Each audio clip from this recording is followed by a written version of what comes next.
Ginoong Jose Rizal. Ako si Dr. Jose Rizal. Ito ang aking kwento. Pinanganak ako mula sa sipat ng papunan ng aking ina na si Teodora at ang mga bahid ng dugo ng aking mga ama na si Francisco. Ako ay isang tipikal na bata mula sa Calamba na maraming layunin sa buhay. Marami akong pinagdadaanan sa buong buhay ko, ngunit isang bagay na lagi kong nilalagay sa aking isipan na ako ay may layunin. At sa huli, maalala ito ng mga tao.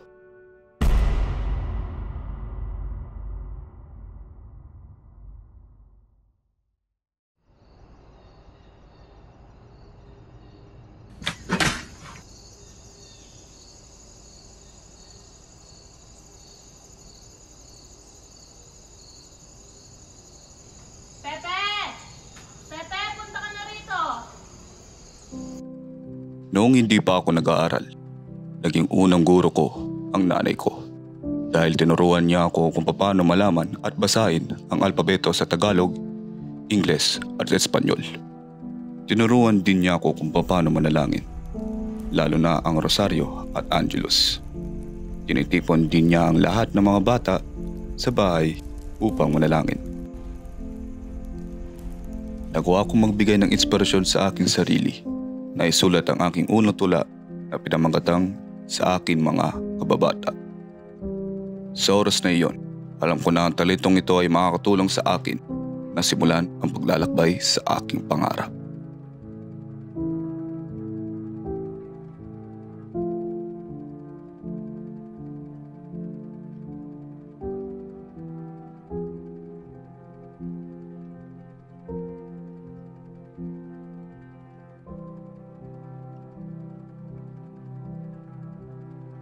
Kahit na 3 gulang pa lamang siya, si Concha ay isang mabait na bata. Ang pagkamatay ng aking nakababatang kapatid na babae ay isang bagay na nakakalungkot sa akin, lalo na sa aking mga magulang. Sa kabila ng trahedya, gawa ko pa rin ituloy ang aking pag-aaral, kaya malaking pasasalamat sa aking mga tutor, kasama ang aking ina na nagturo sa akin sa aming tahanan. Sinamahan ako ni Pasiano para ituloy ko ang pag-aaral ko sa Binyan. Sa aking pag-aaral sa Binyan, marami akong hindi malilimutan na kaganapan. Lalo na noong nagbunong braso ako sa aking kaklase na si Andres. Sa kasamaang palad, na kailangan kong umalis ng maaga sa lugar na ito upang ituloy ang mas mataas na edukasyon sa ibang lugar. ¡Qué pendejos hedonistas!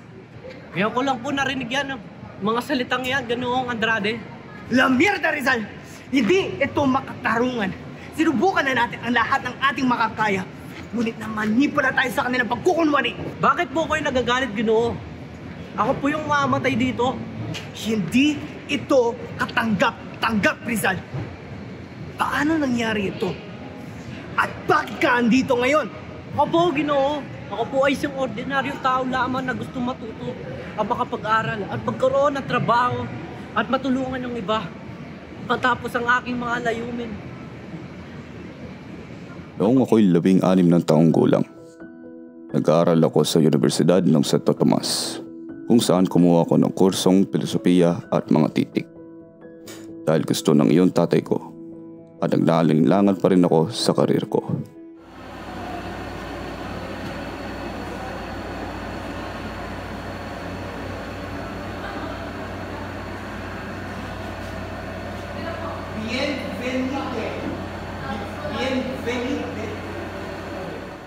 Habang nag-aaral ako dito sa paaralan, sumulat ako ng tula para sa kabataang Pilipino na bumangon mula sa katamaran upang hayaang lumipad ang henyo ng mas mabilis kaysa sa hangin at bumaba kasama ang sining at ang ham upang maputol ang tanikala na matagal nang nakagapos sa diwa ng mga tao. Ano po tatalakayin natin ngayong araw? Wala ka ba dito nung isang araw? Dapat alam mo na yan. Di ka ba nag-aaral dito? Ginoo, ako po ay nagtatanong lamang.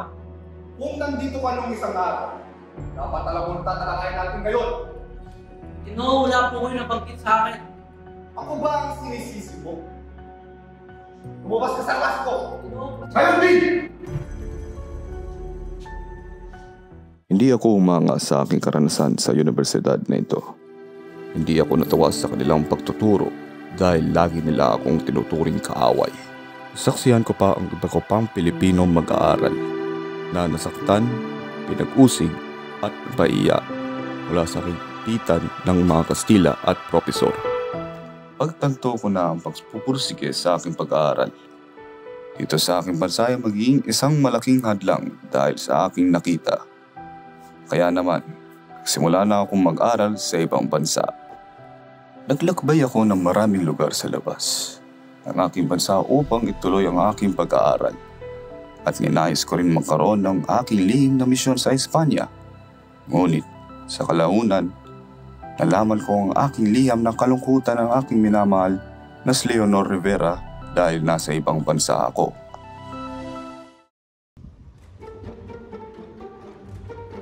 Noong Sabado ng gabi, binisita ako ng tahanan ni Don Pablo Ortiga, ang dating mayor ng Maynila.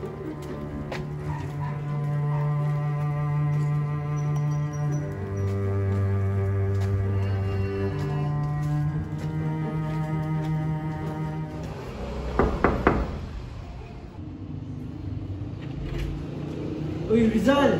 Sana! Sa panahon ng aking pananatili sa Alemanya, karaniwang ginugugol ko ang aking oras sa paglalaro ng chess, pakipagtulungan sa isang tao, pagbabakasyon at pag-aaral. Ngunit isang araw, sumulat ako ng isang liham na Aleman kay Profesor Blumentritt na interesado sa wikang Pilipino. Sa aking pananatili sa Berlin, hindi ko nailathala ang Noli Me Tangere. Mabuti na lang, sa tulong ng aking kaibigan na si Maximo Viola, binigyan niya ako ng kinakailangang pondo para sa malithala ng aking nobela. Bilang tanda ng aking pagpapahalaga at pasasalamat, ibinigay ko kay Viola ang mga galley-proof ng Noli at maingat kong inikot sa panulat na ginamit ko sa pagsulat. Matapos mailathala ang aking nobela, pinalak kong bisitahin ang mga mahalagang lugar sa Europa, kasama si Viola. Nakatanggap ako ng pera kay Pasiano na kahalagang 1,000 piso at agad kong binayaran si Viola na kahalagang 300 piso mula sa kanyang pag-abona sa akin. Bumisita kami sa Geneva at nantili doon ng 16 na araw at ipinagdiwan din namin ang aking 26 na kaarawan.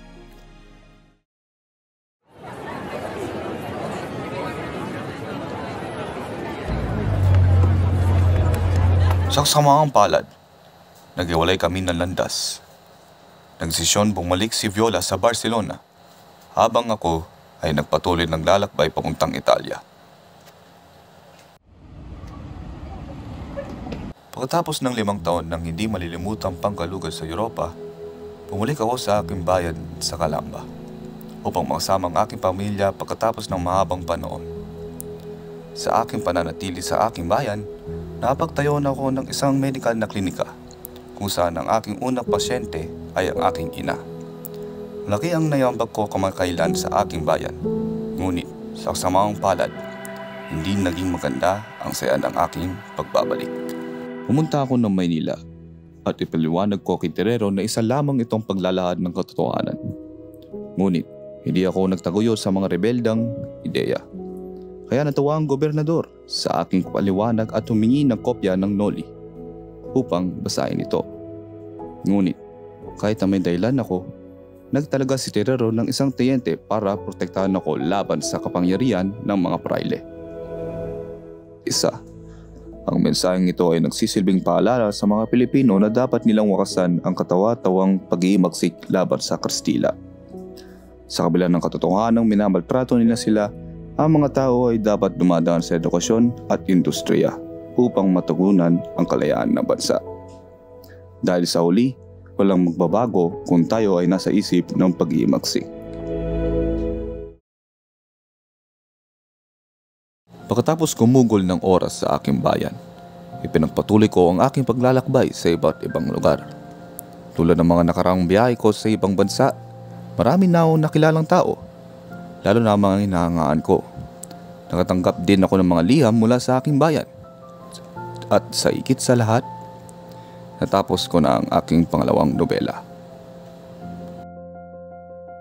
Dahil mas mura ang palimbangan sa Jen, kapagpasyahan kong i-print doon ang aking pangalawang nobela. Pinayagan nila akong magbayad para sa mga pampalibag ng aking nobela ng hulugan, na ang pera ay nanggagaling sa mga hiyas ng aking sinala at tulong pinansyal mula kay Ventura. Nagdesisyon akong bumalik sa Maynila kasama ang aking kapatid na si Lucia. Ngunit sa kasamang palad, nahuli ako ng mga Kastila. Ipinatawag nila ako sa Fort Santiago at ipinaalam sa akin na ipapatapon ako sa dapitan para sa parusa. Takang-taka ako bakit sa dapitan pa ako tinapon. Pero kahit 4 na taong yon, hindi ako titigil dahil alam ko sa sarili na may magagawa pa ako sa aking kababayan. Tumira ako sa dapitan kasama si Kapitan Carcinero. Pero kahit tinapon ako doon, nakipagtalo pa ako kina Padre Pastel at Padre Sanchez sa isang debate. Ngunit pinakmapalad na bahagi ng aking pamamalagi dito ay nagawa kong gamutin muli ang mata ni Teodora. Habang ako'y nagtuturo sa mga batang lalaki, hindi ko akalain makikita ko siya ulit. Josephine, matagal na kita hindi nakita. Ang balita ko, tinapon ka rito sa dapitan. May ginawa ka ba? Hindi yata ako mukhang disente sa kanila. Akala nila kakainin ko sila. Hindi ko alam kung magsisisi ba ako bakit hindi ko siya pinili. Dahil simula pa lang kinausap ko siya ulit, siya lang talaga ang makasama ko habang buhay. Si binibining Josephine lang ang babaeng nakilala ko noon na nakakuha ng atensyon ko. Naniwala siya sa akin mula sa simula ng ginagawa ko para sa aking bayan hanggang sa uli. Gayunpaman, namatay ang aming anak ng pagkaraan ng 3 oras. Ito ay isang bagay na hindi namin inaasahan na mangyayari sa amin. Nakakadismaya na mayroon akong kaalaman. Ngunit hindi ko kayang iligtas ang aking anak. Pagkatapos ng 4 na taon, umalis kami ni Josephine galing dapitan. Kahit nagpaalam ako sa kanila, hindi ko maiwasang malungkot ng sobra. Parang nawalan ako ng isang pamilya, kasabay pa ng aking iisang anak. Ang pinakahuling paglalakbay ko ay kakilakilabot. Sinubukan ko pumunta kung saan-saan para makalayo sa mga praile. Noong nasa Singapore ako, pinotektahan ako ng gobyerno ng Britanya. Ngunit, nagpunta pa rin ako sa iba't ibang lugar. Kaya naman, habang nasa Barcelona ako, pinalibutan ako ng gwardya na naghahanda sa akin bumalik sa Maynila at arestuhin. Ito na ang kinakatakutan ko sa lahat. Mahuli, matapon, naparusahan at mamatay. Umatay dahil lang sa paglilingkod at sa pagkabayani. Umaasa na ako mabigyan ng pako ng maraming pang oras at araw para lang maipahayag ko ang mga gusto ko. Ipahayag at ibahagi sa mga kababayan ko at mga mahal ko sa buhay.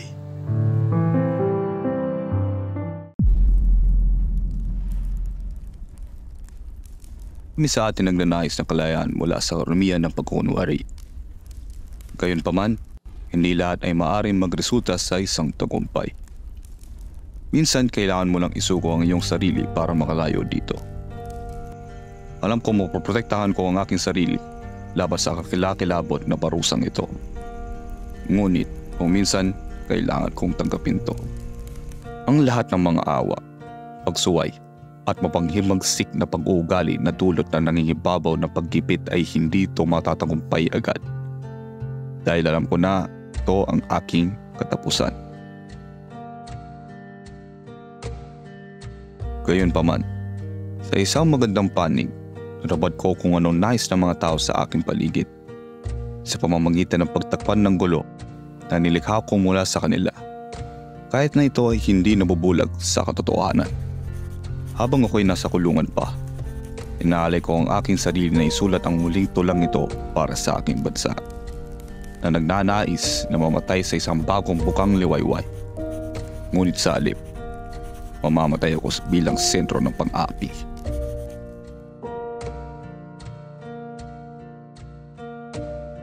Ang aking ina, si Teodora, isa sa aking mga minamahal na tao na nagpapaalala sa akin na makinig sa kanila. Dahil napagtanto ko ang aking ginagawa sa buong buhay ko na maging dahilan ng aking pagkakakulong. Alam nila kung ano pinagkainam na para sa akin. Ngunit, yun napagtanto ko na lahat ng nais kong malaman bago ito nangyari sa akin.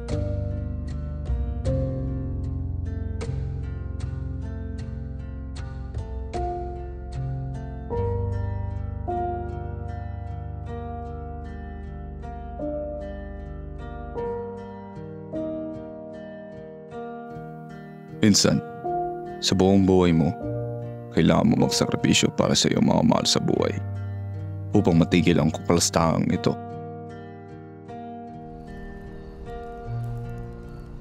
Ang aking mga magulang ay naging mahalagang bahagi sa aking paglaki bilang isang tao.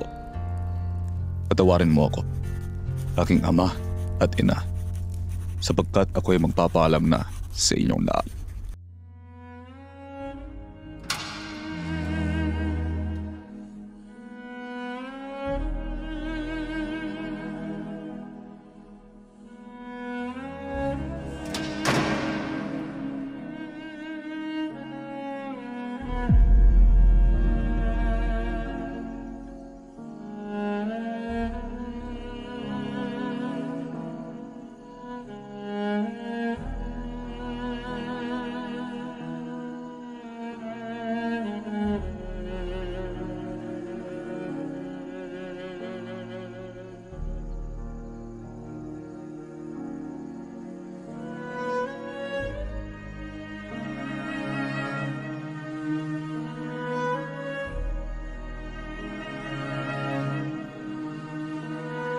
Nais kong ipakita sa mga tumatanggi sa atin ang pagiging makabayan na alam natin kung paano mamatay para sa ating tungkulin at sa mga ating paniniwala. Tumatanggi akong barilin sa likod dahil hindi ako traidor sa bansang ito o sa Espanya, ngunit iginiit ito ng kapitan.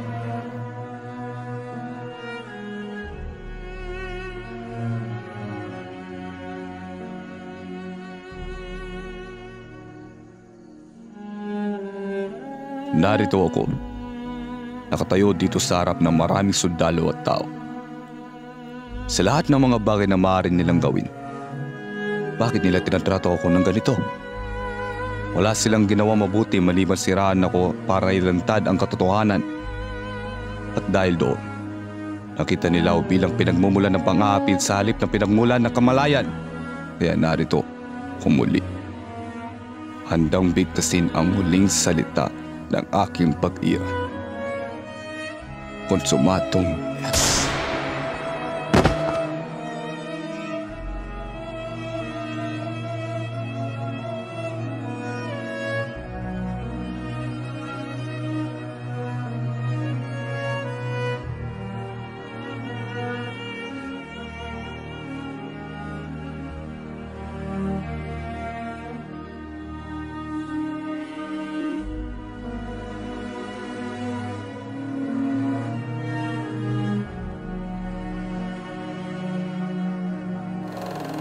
Minsan, hindi palagi nilulutas ang karasan ang kapalastangan. Minsan, ang kailangan ay sakripisyo o sundin ang mga nang-aapi upang mamuhay ng katahimikan. Kahit na ang mga nang-aapi o nagdudulot ng kaguluhan, sa lipunan ay bulag ng kadiliman ng katotohanan. At namatay ako, kasunod ng mga nang-aapi nang hindi nalalaman kung ano mga kasinungalingan sa likod ng mga kasinungalingan. Muli, ako si Jose Rizal at ito ang aking kwento.